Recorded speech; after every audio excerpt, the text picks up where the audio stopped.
Welcome back to Let's Talk Careers. I'm so excited to bring another incredible guest. Today we are meeting with Zuhaib Khan, who is the Vice President of Leap Scholar. Welcome to Let's Talk Careers, Zuhaib. It's great to have you with me today. Thank you, and thanks a lot for having me here. So I'm going to take you backwards to when you were a teenager, because I think that's the Sure. best place to begin when we're talking about a career story. Too often, young people will look up at a vice president and say, I think I'm going to go from graduating university and I'm going to be a VP too. And we know that that's not always the way. We're not saying it's never the way, but we're definitely saying it's the exception. It's not the rule. So taking you back to when you were about 16 or 17, I know that you were doing well in your academics and the thoughts of being an engineer were kind of hovering around for you. But how did you make that first choice and who helped you along the way? Sure. So when I was doing my high school in India, there were two options which I was exploring. One was on the engineering side, and my father used to be a principal of a school in India, and he used to be a biology teacher before that. So of course, he wanted me to pursue that path, and he wanted me to take up medicine as a subject for myself. So, in fact, I took up four subjects while I was in high school. I took physics, chemistry, maths, and biology, and then I started studying for them. As you know, in India, it's mostly like any Asian country. Engineering and medicine are the two most important or lucrative careers options, which are there, followed closely by law and business and so on. In that case, so in that case, it's quite competitive in nature. And what usually happens is that there are entrance exams. So I took entrance exams for both engineering and medicine, got through both, but my heart was towards the engineering side and not so much on the medical side. And then had a discussion with my father, and of course spoke to my principal back then, Father George, at Don Bosco School, and then I ended up taking engineering, and I'm happy about it. What would you say are some of the things that a student needs to be aware of if they're thinking of taking engineer? And I ask you that question because I think sometimes, like you said, there's so much pressure to be going into specific occupations, more likely the ones that parents will be aware of, or maybe 20 years ago were the trending careers that people are still saying, you know what, those are strong degrees. What would you say that a young person needs to be aware of if they are thinking of going down that engineering path? One of the important points which stands out in any branch of engineering is that it's very highly analytical in nature. So if you feel that you as a person, when you are looking for solutions to some problems, you are thinking in a very analytical manner. You are thinking what are the root causes of this problem? How did those problems happen at first? And if you try and solve those problems, they should not lead to further problems. So if you're going, both on the root cause side and you're thinking in a second derivative terms, then you should be thinking of definitely engineering. Now, engineering as such would, of course, need you to focus on some basic sciences. They would want you to focus on math. So, as basic requirement, most of the engineering courses look for some good degree of understanding of both basic sciences and basic maths. But that generally stops after first year, and then you start focusing more on the specialization. For example, if you're going for chemical engineering, then you're focused on that. If you're going for computer engineering, you're focused on that, and so on. But at the end of the day, what engineers do is that they solve problems. And if you're analytic in nature, you think about root cause analysis, and then you think that your solution should not cause more problems. You should definitely look at engineering as an option. So looking at what you do, I mean, there's such a diversity of the experiences you've had, from working in investment banking for JP Morgan to now becoming, an angel investor and also an entrepreneur. Would you say that that engineering degree was suitable, or was that the reason why you decided to go on and do your MBA? That's a good question. I've not thought about this in such detail, but if I were to put words to my thoughts, what I would say is that engineering gave me a good base. It helped me understand how things work, how things come into motion, and that has since it helped me polish my analytical skills more, it has helped me further in my career. But after the third year of engineering, I had realized that I am not, I'm more of a team player. I'm not that much of an individual player.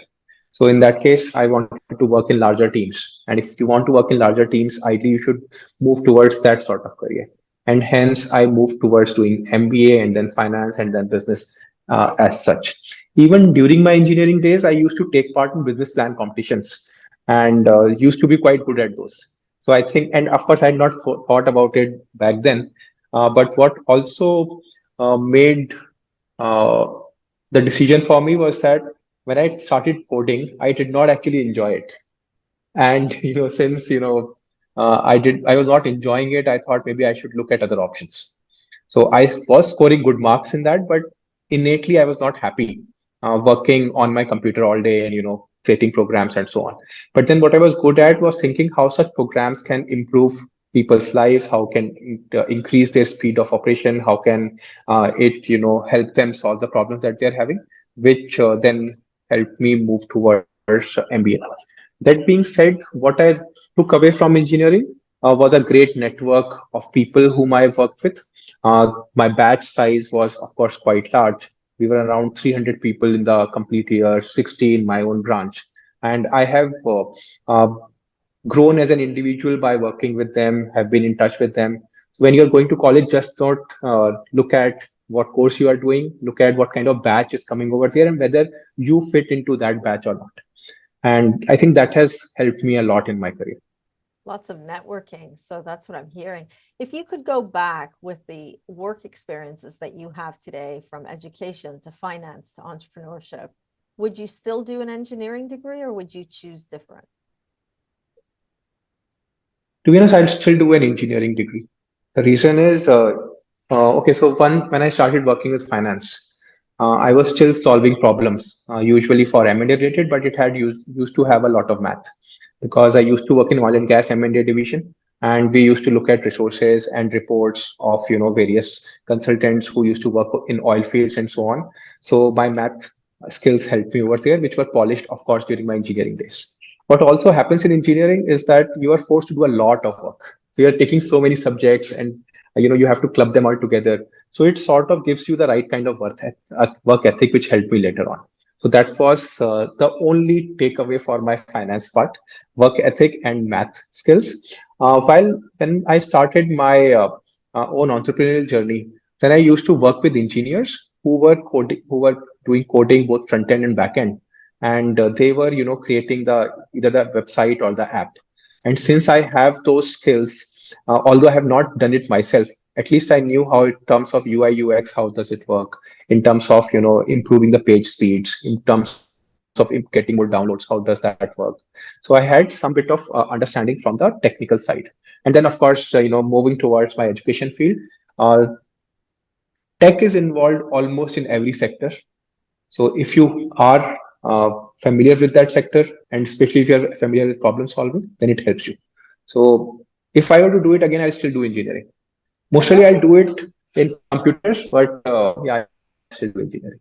I love that you're saying that. You're really showing a young person not to look at a degree linear and to really look at the various opportunities that it can bring for the thought process, the analytical process, the being critical, the really managing your time, being able to manage lots of work, as you were saying, and the networking part. So I love that you said that, because too often a student will think, I don't know if I'll like learning that degree, but the way you describe it sounds to me more like you're developing those skills in demand that employers are going to be looking for. So degrees are not just knowledge gained, it's also skills gained.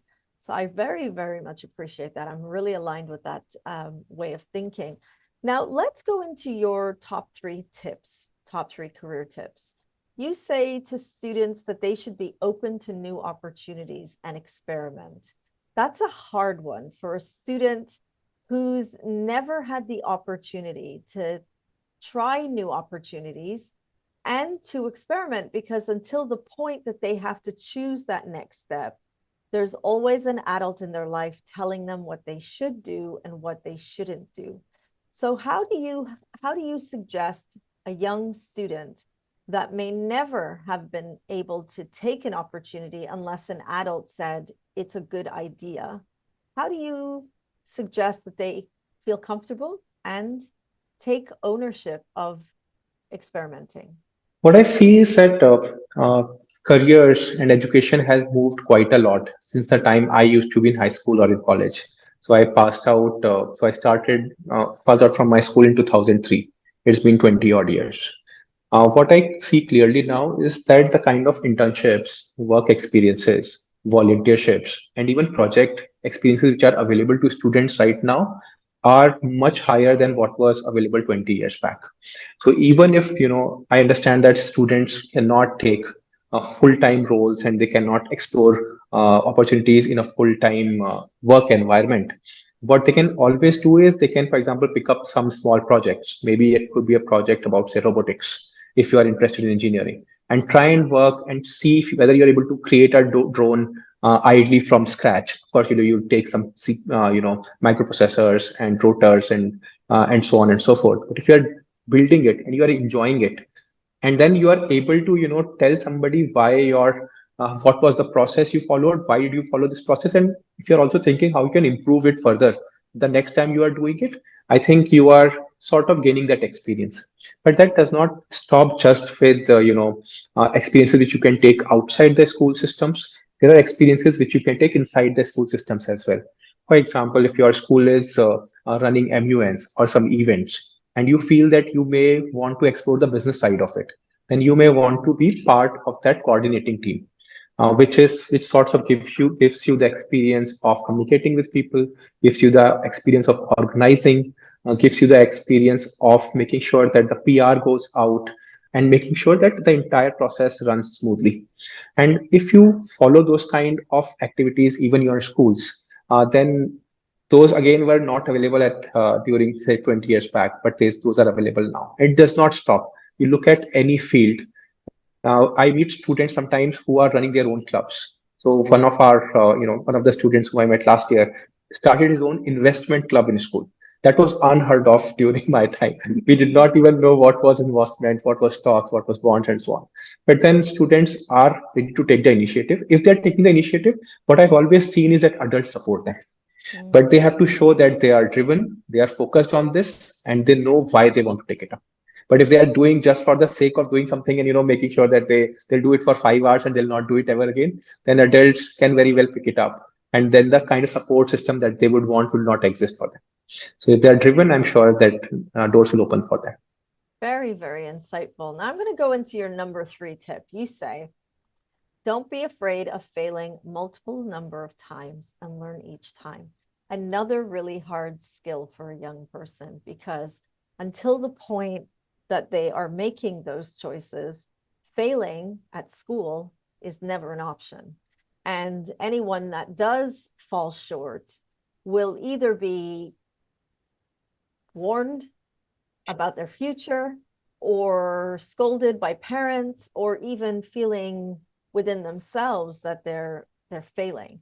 How do you suggest, and I know that this is where you're probably picking up your entrepreneurial hat, because to be a successful entrepreneur, you have to fail multiple times. It's just part of the job, and it's part of the job role. And I think that a young person considering their future should be comfortable with failing, because that's where we learn, right? So what would you suggest a young person could do to feel comfortable with this concept of failing? Sure, it's not easy, especially at a younger age, because the kind of icons that we see all around, we are talking about the successes of those icons and how they became overnight success. What we do not generally talk about, and which I do not fault media as well for it, is because it does not get them the required kind of views and so on. Is they would not tell you how difficult was it and how many times a person pivoted or failed or tried new experiments and then succeeded. Now, but if, for example, you and I agree, and, a lot of students would also agree with us that it's not necessary that they start something of their own, maybe in an entrepreneurial way. What they can always do is, for example, if you are interested in, say, a subject like artificial intelligence, which you always hear about, then what you could do is you can go to maybe Coursera, or you can, do some internship on Forage, both of which are free tools as such. And you would quickly realize whether you are doing well in that course or you're failing in that course. If you're doing well in that course, then, and you maybe, but of course, you'll have to plan for it properly. So especially for students, time is of essence. They have limited amount of time. They have to take care of their school studies. They have projects outside the school system as well. Plus, of course, they should be involved in volunteership, sports, and so on. So if they are managing their time well, they are experimenting maybe with these free resources which are there. Now, YouTube is supposed to be the largest educational resource in the world, Mm. and if they and you would even find uh, places like Mid Journey where you can go and create an entire comic book from scratch, and there are YouTube videos tutorials of 8 hours and so on. And if you are able to create a comic book right from scratch, and then you are maybe able to publish it, only two things will happen. One is you will fail and you will get experience. Second thing is you will succeed and you will get that as part of your portfolio. So yeah, all the resources are out there. We just have to manage our time well. We have to make sure that we are trying new things. Because unless we do not try new things, we will not know what we like or what we do not like. And I can, walk you through my long failure list. Even in my own startup, it was not a great stellar success. And of course, we tried for 4.5 years, and we were competing against Amazon, and we had customers from US, UK, Canada, Australia, and so on. But at the end, we were not able to survive what we were trying, and we were not able to scale what we were trying to build. Now, of course, that gave me a lot of ideas as to how businesses should scale, how you should invest in people more. If the team is strong, then everything else, can be fought against. But then when I started this, I had absolutely no idea. I'd never even managed teams. So I learned a lot of skills, and that is what I encourage all the young people whom I meet, because the kind of resources that they have at their disposal, plus the kind of confidence that they have.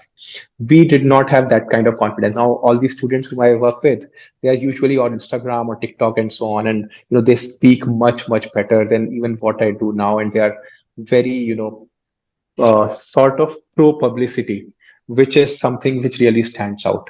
Now, if they have that kind of communication, then it usually helps. That's wonderful. Really, really wonderful. I also think we need to reframe we need to reframe what failure actually means. I think sometimes we think it's failure, but when we break down the task of what we're actually trying to accomplish, we didn't fail. I think we snowball things sometimes, and we're looking at that like giant snowball, that giant mountain, and thinking, if I can't go from point A to point 10 in one go, I guess I failed. And I think sometimes that's also important. Now, moving into your role as an entrepreneur, would you say that you needed to reframe what success and failure meant to you when you first started and you guys were up against Amazon? I mean, 4.5 years as an entrepreneur, that's like a lifetime for a young entrepreneur. And I wouldn't see that as a failure. I would see that as 4.5 years of total wins of, you did it, you were resilient, you were committed, definitely probably hard work. Where did you define failure and where did you define success? Sure. So when we started, we had not thought that we would grow as large as we became later on. We thought, hey, this is a cool idea, and that's how it generally starts. We thought, what we would do is our moms used to like products from different places of India. And when my co-founder used to travel, and he used to be with Cadbury at that point of time, he used to be with their procurement team. He used to go to different parts of India. Then his mother used to always call him and say that, hey, this product from this place is quite popular. Get one for me. And so that we realized that maybe uh, what is needed is a platform where you can get authentic products from different places. And initially, we of course thought India because we were based in India, and India is a large country as such. But then we thought that later on, this could be a platform for the entire world where handloom and handmade goods, which are locally produced and famous from a particular place, would be sold. We started with something very basic, which was like leather belts and wallets from Kanpur in India. And but then what we realized was that again, males as customers, since our products had very long shelf life, they were not ordering again and again, which we realized that we'll have to move to products which are more fashionable in nature. And that's how, again, this is something which I would never have studied in my MBA, or would have never thought about while I was in school or while I was at a finance degree. But of course, this was a learning for me. So you understand what is meant by repeat rates. You understand what is meant by customers not being happy and they are returning your products, and what you can improve to make sure that you improve your quality and you improve the process of giving them the experience which they want. Now, all those kind of things which were these small wins for us. When we started, we were working out of the servant quarters of my friend's home.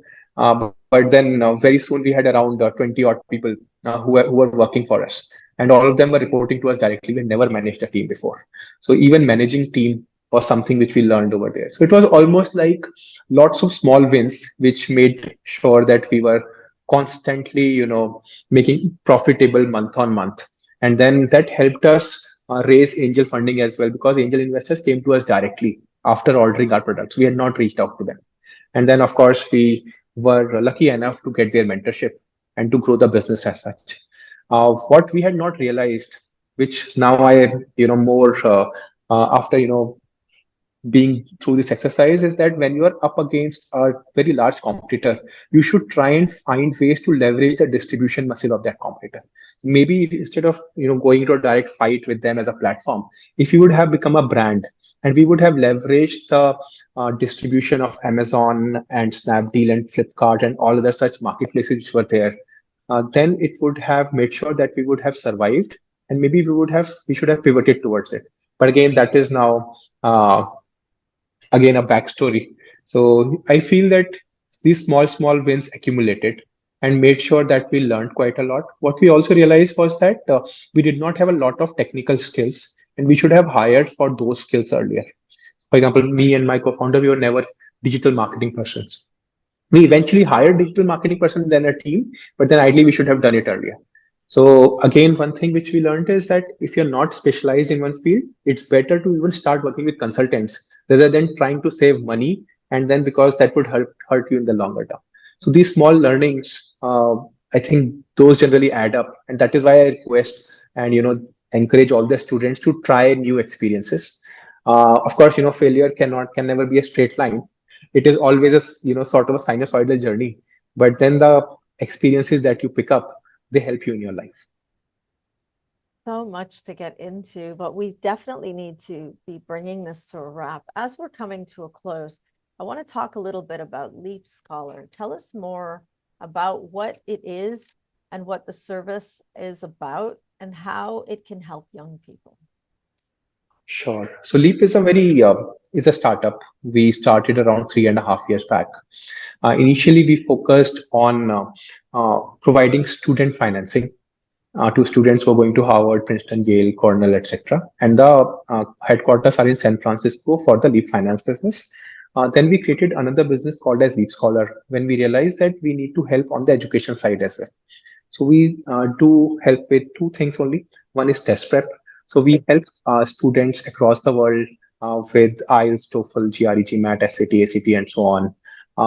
Our community has around 2 million students who work with us, and they brainstorm amongst themselves, understand what their profile is, understand what other students are doing, how they are learning, and then they improve by themselves. And the community is free for all the students. Last month, we had around 450,000 students who learned test prep via us. Now, good thing about this is it's a very outcome dependent business. Students come to you, they take a diagnostic test, you know where exactly they are, and then you are helping them achieve their desired scores. So this is one piece which we help students with. Second piece is we have around 3,000 counselors who work with us on a full-time basis, and we help students find the right and the best fit college and or the university for them, irrespective of whether they're going for their bachelor's or their postgraduate diploma or a master's or a PhD program. Most of the students who come from Middle East to us are high school students, but the students who are coming from South Asia and Southeast Asia are mostly masters and PhD students. But I think that's just the nature of the market.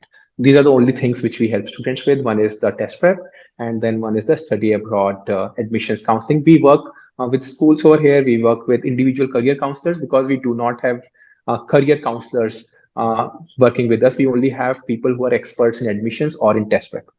But after starting our business in Singapore and Middle East, what we have realized is that students need help with profile building as well. This was something that you're not doing earlier because we started from US and then we started in Southeast Asia and South Asia, where students don't need that much help. But now we are helping students right from grade 8th till grade 12th. So that's what we do. So my final question is, how did you go from banking to education? Okay, so what I started was after banking, I realized I wanted to do an entrepreneurial journey, and I realized that, and my idea was related to e-commerce, so I did that. What I realized was that I love handling P&L, and love working with people. So that love has led me into, after I sold my venture, I started working with a friend in his education company and then became the CEO of that organization again. But it's again the same thing. You are working with people, a lot of students, around 40,000 students at APJ, and then you are building businesses. And then similarly, that has continued with Leap since I'm handling all the international business. So again, I'm still working with students, I still work with parents, and I'm building businesses for Leap. So all of these, are the same thing. I think what I'm taking away from everything you've told us today is you were adaptable through all the changes. You were open to opportunities. And it sounds to me like you've really dived into your career, making the most of it. If you were to look ahead at your future, what do you see that you still haven't achieved that you want to in your career? Two very clear things. So ideally, I would want to take on the business side one company to an IPO. That is something I have not been able to do. I have built like 5 businesses. One has not grown. When we had to shut down, 4 others are growing as we speak. So, but that is something I've never done.